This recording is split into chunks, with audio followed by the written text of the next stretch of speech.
അല്ല എല്ലാ കുട്ടികളെ നിങ്ങളൊക്കെ പാടെ ഒഴുക്കാൻ പോണേ. ഞങ്ങൾ ചാലത്ത് പോവാ, മീൻ പിടിക്കാൻ പോവാ. ഞങ്ങളും പോയി മീൻ പിടിക്കാന്. ഞാൻ ഇപ്പൊ വരാം. മൂപ്പര് തന്നാലേ നല്ല രസമാവും. അതാ ഞാൻ വിളിച്ചേ. എന്തിനാ എല്ലാരും വിളിച്ച് കേറ്റിനെ വെറുതെ? പോന്നോട്ടെ, വണ്ടി സ്ഥലണ്ടല്ലോ. നിങ്ങളെ തോള് കേറിട്ടൊന്നുമല്ലല്ലോ പോരുന്നേ. A few moments later. കോയാക്കൂടെ അപ്പഴാ ക്യാപ്പി പറഞ്ഞേ. അരമണിക്കൂറായി പോയിട്ട് അങ്ങനെ ഒപ്പന ചെയ്യാൻ പറ്റില്ലല്ലോ. ഈ കോയക്ക് ഇനി ഇവിടെ പോയി കിടക്കും. കോയക്കാ വരുന്നേ.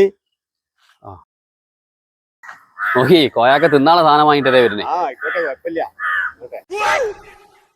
ഏതായാലും ഇങ്ങോട്ട് പോകല്ലേ, ഈ ചൂണ്ടിക്കൂടിയാ ഞാൻ കൊത്തിച്ചായി. സാറല്ലേ ഞാൻ അതിനെ പറഞ്ഞേ, ഇത് കൊത്തണത് നിങ്ങൾ ഈ കേസിലിട്ടോളി, നിങ്ങൾക്ക് കിട്ടണ നിങ്ങൾ എന്നെ എടുത്തോളി. ഇതാ വേറെ ഇതിലുണ്ട് കേട്ടോ. നീ എല്ലാവരും കൂടി പോകേണ്ട ആവശ്യമില്ലല്ലോ.